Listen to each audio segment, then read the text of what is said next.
पड़ जाती है। फिर एक बात आती है गैस है कि जब बात चली है, हमने देखा है कि हम टू फिंगर गोल लीवर जब देते हैं तो शुरुआत में दिए जाते हैं हर बार। बार बार हम जो टू फिंगर गोल लीवर है हम शुरू में ही देते जा रहे हैं। कि ट्रीटमेंट स्टार्ट किया तो टू फिंगर गोल लीवर साथ में दे दिया, लेकिन कई बार आपने देखा होगा, अगर आपने ध्यान दिया हो, तो बहुत सारे जो ट्रीटमेंट लिखे जाते हैं उसमें ट्रीटमेंट लिखने के बाद टू फिंगर गोल लीवर दिया जाता है।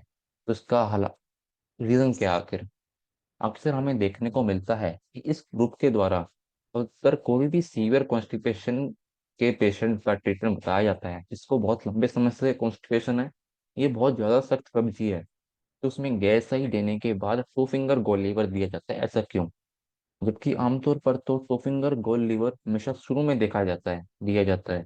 ऐसा इसीलिए है क्योंकि ऐसा सोचा जाता है कि सीवियर कॉन्स्टिपेशन जो कि लंबे समय से चल चल रही है, उसमें स्टूल आंतों में फंस जाता है और कई बार उसमें ड्राइनेस भी आ जाती है।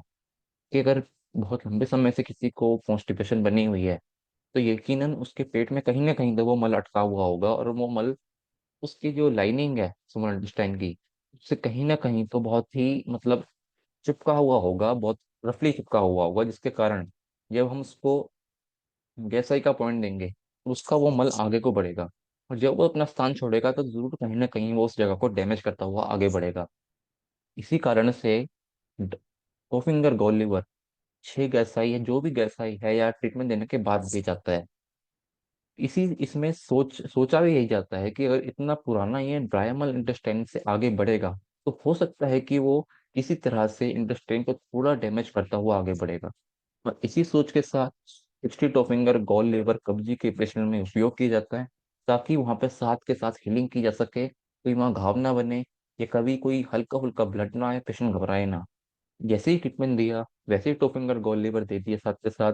अगर कोई घाव बनेगा भी बाई चांस की बात हो रही है यहाँ पर, तो वो साथ के साथ हमारे गुरुजी के ट्रीटमेंट से वो वहीं हील हो जाएगा, वहीं पे कवर अप हो जाएगा, और पेशेंट को कोई आगे समस्या नहीं आएगी। वरना कई बार क्या होता है, पेशेंट कई बार घबरा जाता है इन चीज़ों से कि ब्लड कैसे आ गया ट्रीटमेंट के बाद, जबकि हमें भी नहीं पता चलेगा कि वो ब्लड आया क्यों है। लेकिन कई बार ऐसा हुआ है कि पेशेंट को उससे दिक्कत बढ़ जाती है।